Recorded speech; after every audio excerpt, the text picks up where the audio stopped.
بسم اللہ الرحمن الرحیم۔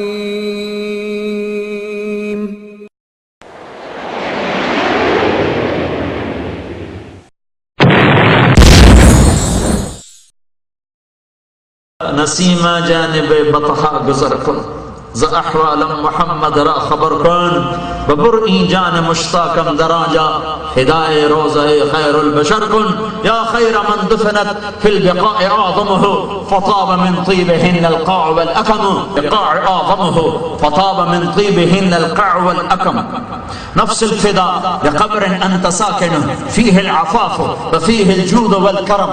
اور دو میں نے آپ کو مزید سنا دیے جو ابن کثیر کی تفسیر میں لکھے ہوئے ہیں، چار شعر۔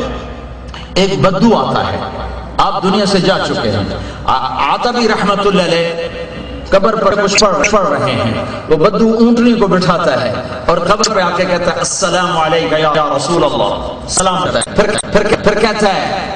پھر کہتا ہے یا رسول اللہ، آپ کے رب نے کہا ہے وَلَوْ أَنَّهُمْ إِذْ ظَلَمُوا أَنفُسَهُمْ جَاءُوكَ فَاسْتَغْفَرُوا اللَّهَ وَاسْتَغْفَرَ لَهُمُ الرَّسُولُ لَوَجَدُوا اللَّهَ تَوَّابًا رَحِيمًا۔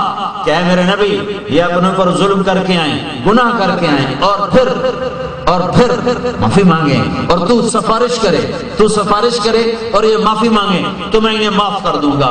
یہ اس نے آیت پڑھی، پھر کہنے لگا میں جئتک مستغفرا لذنوبی، میں آپ کے پاس آیا ہوں اپنے گناہوں کو مانتا ہوں، معافی مانگتا ہوں۔ مستشفعا بک الی ربی، میں آپ کو اللہ کے دربار میں سفارشی بناتا ہوں کہ آپ کا رب میری بخشش کر دے۔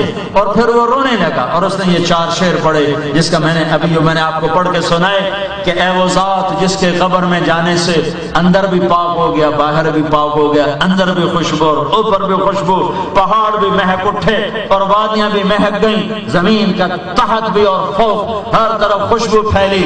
میری جان قربان اس قبر پر جس میں آپ آرام کر رہے ہیں، آپ کے ساتھ آپ کا جود و کرم اسی طرح ہے جیسے دنیا میں تھا۔ میں آپ کے طفیل پل صراط پار کروں گا، اس کے بغیر نہیں کر سکتا۔ ہاں میں ابو بکر عمر کو بھی نہیں بھول سکتا، آپ پر اور ابو بکر پر اور عمر پر جب تک قلم کار کا قلم چلتا رہے میرا سلام آپ کو پہنچتا رہے۔ یہ اشعار کہے اور آنسو پوچھتا ہوا اونٹنی کو چل دیا۔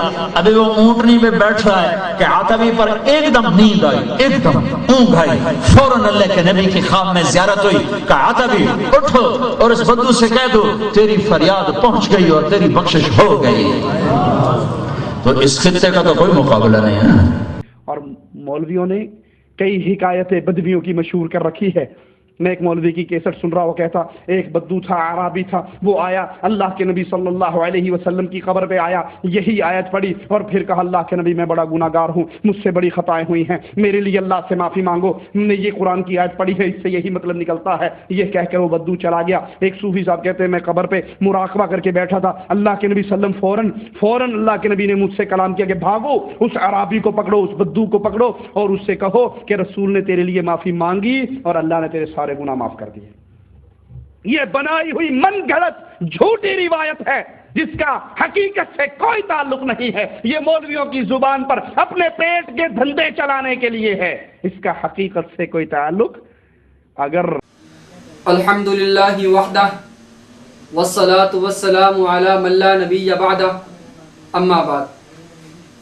محترم سامعین، آپ نے حضرت مولانا طارق جمیل صاحب مدد ذلہ کی زبانی بدو والا واقعہ سنا اور اس پر توصیف ملتانی کا تبصرہ بھی سنا، خصوصاً اس کا یہ جملہ کہ یہ مولویوں کی زبان پر اپنے پیٹ کے دھندے چلانے کے لیے ہے، اس کا حقیقت سے کوئی تعلق نہیں۔ محترم سامعین، یہ واقعہ مشہور مفسر امام ابن کثیر نے تفسیر ابن کثیر میں ذکر کیا ہے۔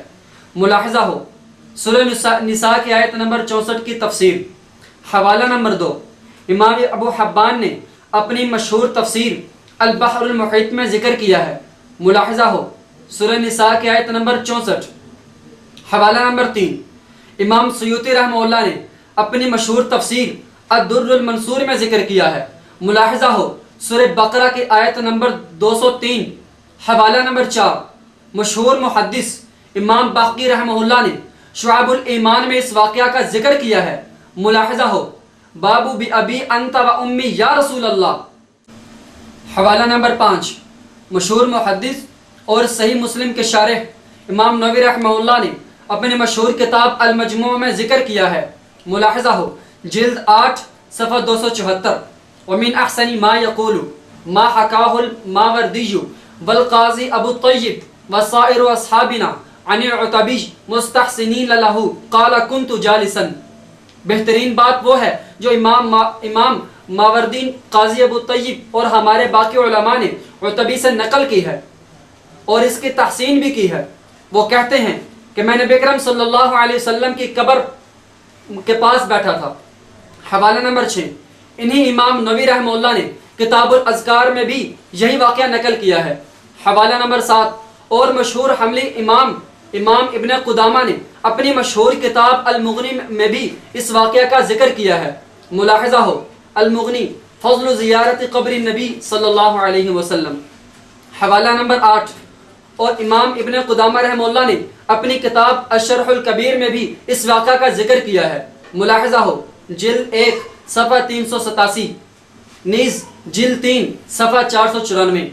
محترم سامعین، ان 8 حوالوں میں سے ایک حوالہ بھی ہوتا تو یہ سند کے لیے کافی تھا، لیکن دنیا علم کے یہ بڑے بڑے مفسر اور محدث جب یہ واقعہ نقل کرتے ہیں تو مولانا طارق جمیل صاحب کے حوالے کے لیے کافی ہے، لیکن توصیف زیدی نے اس واقعہ کے بارے میں یہ تاثر دیا ہے کہ جیسے یہ مولانا طارق جمیل صاحب اور اس سطح کے کسی مولوی نے گھڑا ہے۔ کسی واقعے پر علمی انداز میں گفتگو کا حق تو ہر کسی کو حاصل ہے، لیکن علمی گفتگو وہ کرے جس کے پاس علم ہوگا۔ اس ناظرہ فعل مولوی توصیف کے پاس اگر علم ہوتا تو اس بازاری انداز میں گفتگو ہرگز نہ کرتا کہ یہ مولویوں کی زبان پر اپنے پیٹ کے دھندے چلانے کے لیے ہے۔ محترم سامعین، شاید اس نادان توصیف کو یہ بھی علم نہیں کہ اس جملے کی چوٹ کہاں کہاں لگ رہی ہے۔ کیا اس کی یہ حیثیت ہے کہ وہ مفسر قرآن امام ابن کثیر رحمہ اللہ کے بارے میں یہ جملہ کہے؟ کیا اس کا یہ علمی مقام ہے کہ وہ مفسر قرآن امام ابو حبان رحمہ اللہ کے بارے میں یہ جملہ کہے؟ کیا اس نادرہ فعل مولوی کی یہ حیثیت ہے کہ وہ امام سیوطی رحمہ اللہ کے بارے میں یہ جملہ کسے یا امام باقی کے بارے میں یہ گستاخی کرے؟ کیا اس جاہل توصیف کو یہ حق ہے کہ وہ امام نووی رحمہ اللہ اور امام ابن قدامہ رحمہ اللہ کے بارے میں یہ گستاخانہ جملہ کہے؟ پنجابی کا محاورہ ہے، ذات دی کوڑ کر لی تو شیطاناں نو جپے۔ اے توصیف، تیری حیثیت بقول شاعر، نہیں ملتی روٹی جنہیں پیٹ بھر کے، نہیں ملتی روٹی جنہیں پیٹ بھر کے وہ گزران کرتے ہیں سویب کر کے، وما علینا الا البلاغ۔